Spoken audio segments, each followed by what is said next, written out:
Hello again, it's Noob, and well, I'm actually really excited about today's reviews because it's not often we get to look at books on locks and lock making, real locksmithing.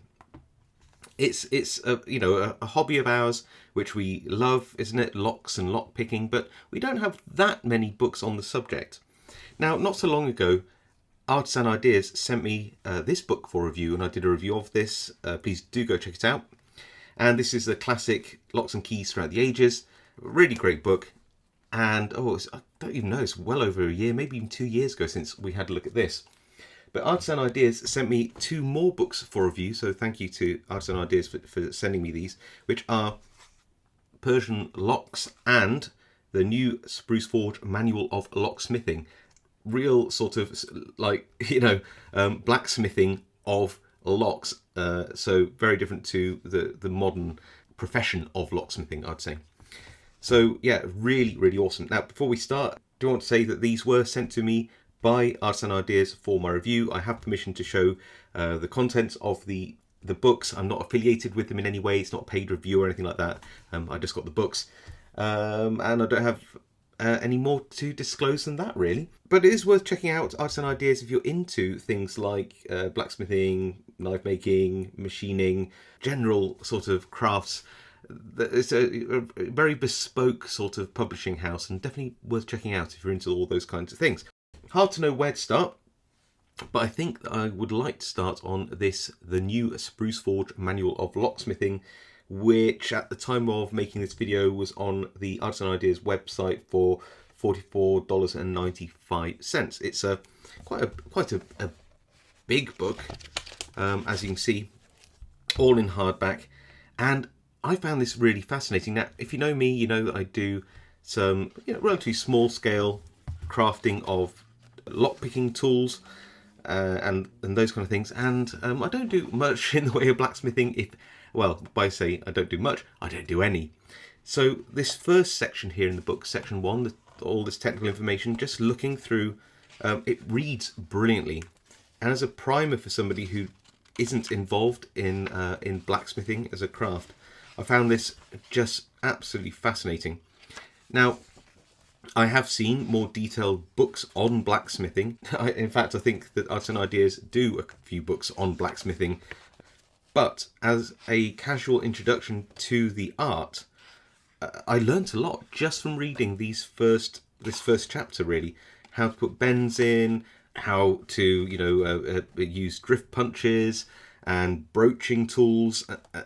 I didn't know, for example, how these old style keys were made. So here's a warded key by punching out a piece of metal and then using drift punches to widen the hole and then straighten up the key bow. Just really interesting stuff like that. And it just, this whole chapter about how to make your basic tools and harden them and sharpen them and, all these things, I honestly just found absolutely fascinating. To people who do a lot of metal working, have their own forge, this won't be anything particularly new to you, but to somebody who knows a little bit about it, has a general interest in it, I can honestly tell you I found this whole chapter a really brilliant primer. Then we go on to section 2 of the book, and this is where it sort of really starts, which is these lock patterns and instructions. It talks a little bit about the types of lock that you get and the parts. We have things like the keys and the bolts and what they call a dog here, but they don't mention this little notch here, which we would call a talon. But it goes into sort of warding. This is a picture, by the way, which was in the Locks Through the Ages book as well. So it does talk about some of the basic concepts of locks.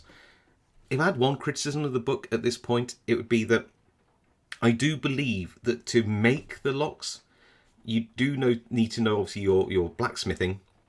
That's a given. I don't think you'd really attempt to make locks using a forge if you didn't know some of your blacksmithing skills. But what really helped me understand this section was understanding how locks actually work. And I do think that this book could have maybe done a little bit more to introduce somebody into the mechanisms of these simple locks. Now, what you don't get to make in a book like this is you don't get to make your full lever locks with the lever packs and all the gating and maybe false gates, those kind of things. No, these are very simple lock mechanisms. I say simple, but you still can buy latch locks for sheds which operate on just the same sorts of principles. So they might be simple locks, but nevertheless they are locks which, for better or worse, are still in production. And I can imagine, having read through this, how interesting it would be to just make your own locks. Now, it starts off with, it says less common padlock forms. It starts out with some simple padlock forms, one of which is this pipe lock. And you might notice that there isn't any sort of locking latch and key combination here. It really is a shackle which you unscrew just using a key, and this is a triangular key. Now what's interesting is this type of lock is still in production and still used. These type of just unscrew type keys are often used for utility areas, maybe for, I've seen them on rubbish bins, I've seen them on public transportation. I've even seen them on little locks like this, which aren't that old. So you have a very similar just unscrewing mechanism here. Look at this. So, you know, these are not fantasy locks. These locks are real locks that are still sort of in use, and you still find examples of these in flea markets and antique places and all those kind of things. So yeah, really interesting. Once the book moves on from sort of basic padlock style locks, then it goes on to things like spring bolt locks, medieval style locks, and throughout you get some really nice pictures. The diagrams and drawings are all very clear. They're all step by step, as you can see, individual step-by-step guides, what to do, where to punch, how you make your tenons and your mortises, all the way through. I read through a couple of these patterns, designs, and again, as I said, I found them actually easy to understand. And what I didn't think I would enjoy is just reading them for the sake of reading them, even knowing I wasn't going to make any of these locks, because I understand the locks and their mechanisms in detail. Just reading through these, not all of them, but reading through a handful of these was actually just really interesting. Just seeing in my mind how these would come together. What's really exciting for me, and honestly, if I could make one of these from scratch, and I'd probably need something to help me and obviously have the right tools to do so. But if I could do this, I would honestly be so proud of myself, because this is a classic rim lock. There's still a lot of these in the UK, and indeed, I hope I don't get the book dirty by doing this, but you can see one here. And you can pick these up just as they are for sometimes, around £20 to £50 in relatively good condition on eBay in the UK.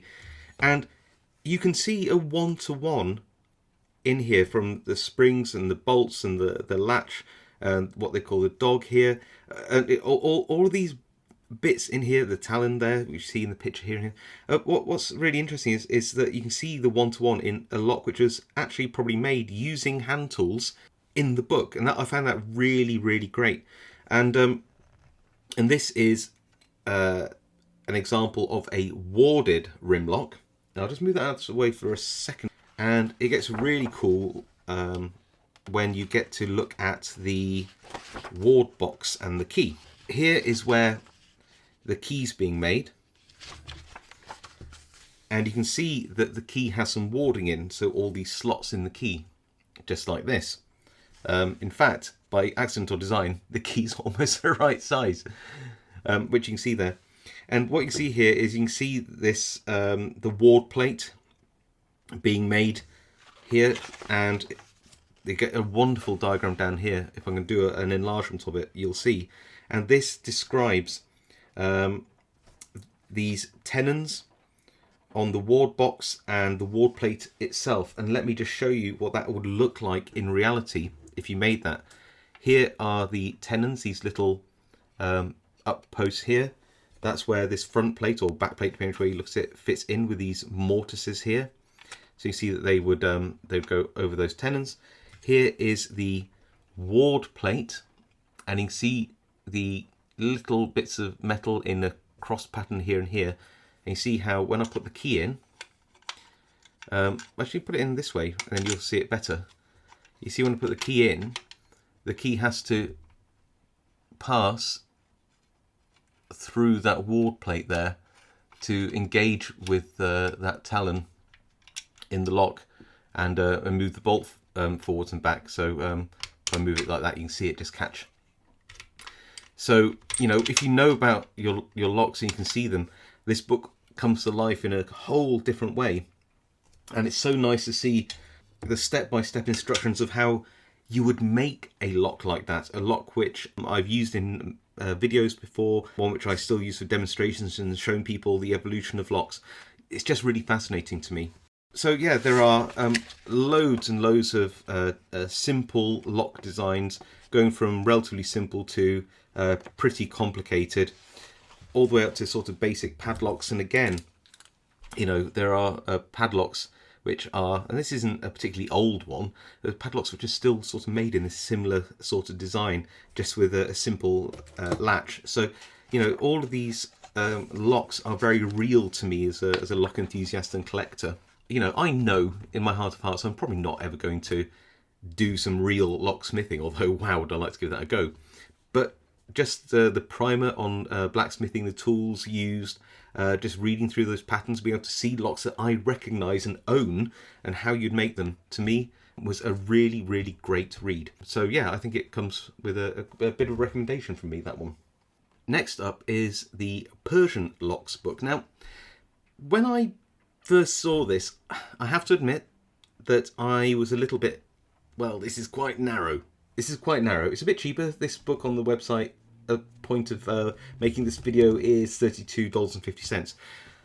So it's a bit cheaper, but I did think, well, it's, you know, it's a relatively average sized book, but a very narrow range of locks. It's not like the locks and keys throughout the ages, where you have lots of different locks from all over the world: Roman, Egyptian, Persian, etc., etc., etc. This is, you know, just Persian locks, you know, 1500 years of Iranian padlocks. However, I do think that I was quick to judge it because it, again, it's just really interesting. Now, you've got to bear in mind, I am a lock picker, I'm a lock collector. I like the history of locks. I love looking at pictures of ornate, beautiful old locks. So maybe I would like a book like this more than somebody who has a casual interest in home security. But, you know, as long as you bear that in mind, let's carry on. The book starts with a few words from the author. There's lots of scene setting, and I really like this. You know, the way that it sets the scene. It talks about the geographical area that it's talking about. It talks about the pre-Islamic and the Islamic era of Persia and Iran. It talks about how locksmithing, it began, and the sort of history and traditions around it. It then goes on to traditional uses of locks in general security, in religion and folk beliefs, moving on to ceremonial locks, and of course locks for prisoners. After that, and I think again really nice to see we have that scene setting, the reasons behind the book, where the locks are made, the locksmithing. Then it moves on to the basic types of locks that we might see. For example, these barbed spring locks with removable keys, where essentially you're just compressing the barbs back down to slide the locking pin out to remove the shackle. There's these helical spring locks, which again are not too dissimilar, apart from the fact this isn't sprung, from this type of lock here, where you're just, apart from you're screwing in the key to compress a spring to release a shackle. It's nice to see these cutaway drawings to show how these locks work. It talks about locks with rotating discs. Again, it's more like you're unscrewing something more than a combination lock, although it does go on to combination locks, and this is really cool because you can still buy locks like this, which are simple combination locks, all around the world. Specifically these more ornate ones you can buy replicas of on Amazon and eBay. Mostly made in the East, but nevertheless these locks are still made, which I think is really interesting. There are combination locks here, which were really interesting. And again, I've actually picked locks which use exactly the same mechanism. And yeah, it just goes on and on about the origins of the locks and locking mechanisms. And I just find it just really interesting. It goes on about the evolution of locks in Iran, and as you can see, lots of coloured pictures. Clearly, there's a lot of interesting content in a book like this. But a couple of things which I really enjoyed were looking at the really old locks. So these are from the 8th to 11th century AD. These are old locks, not the oldest locks that were ever in the world, but these are definitely old. But they're old, but still beautiful, still ornate. And it's nice to see these pictures in colour instead of black and white.